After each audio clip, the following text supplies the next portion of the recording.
Hey you guys, we are back with another video, and on this topic I want to talk about the INTP and the INFJ and why they get along so well.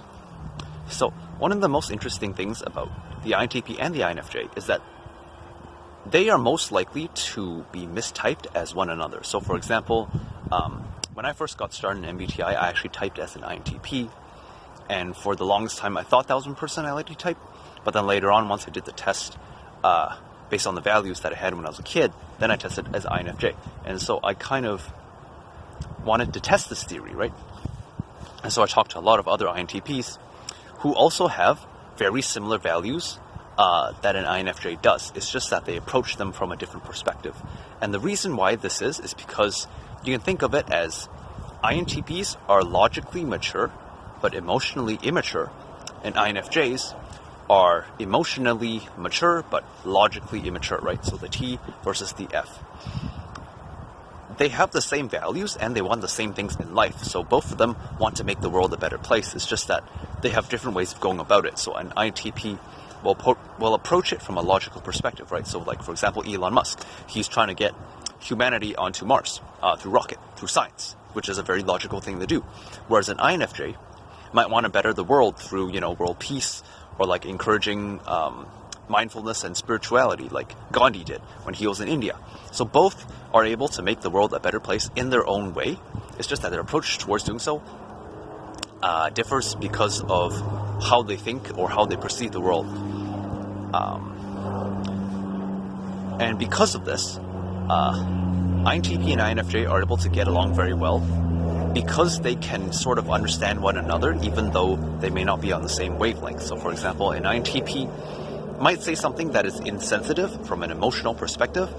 However, to them it makes perfect sense because it's logical, right? So example of this is when Elon Musk, once he was in a business meeting, and then he noticed one of his employees for 20 minutes, the guy had not said anything, and so Elon finally said something. He was just like, why are you even in this meeting if you have nothing to contribute?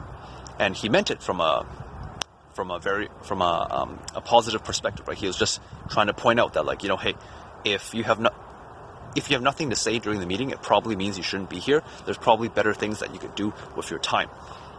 But then most people, if they don't understand how the INTP works, which is from a logical perspective, they may perceive that to be kind of like insulting or rude. However, for an INFJ, because we can read between the lines, we are less likely to be offended by what the INTP says, as long as the INTP is aware that they are sometimes emotionally immature in the way that they say things. So there have been instances where I have had falling outs with INTPs because they said something that's like kind of rude.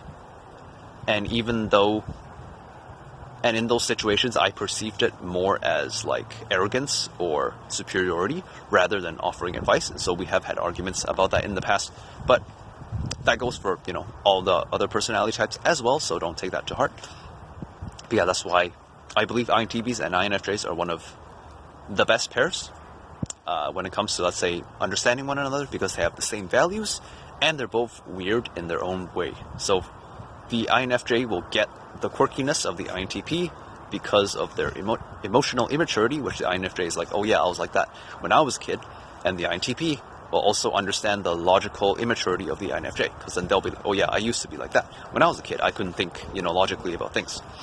And so it's a very interesting dynamic, where it's like you're looking at someone and they are a childhood version of you before you, became more mature and learned what is the best way to do things in society.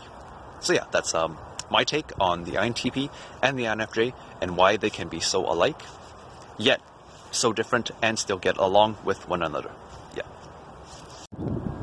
Hey you guys, hope you enjoyed that video. If you did, make sure to join our Discord community. The link is in the description, where I'm looking forward to having meaningful discussions with you and the other members in the Celestial Sage community.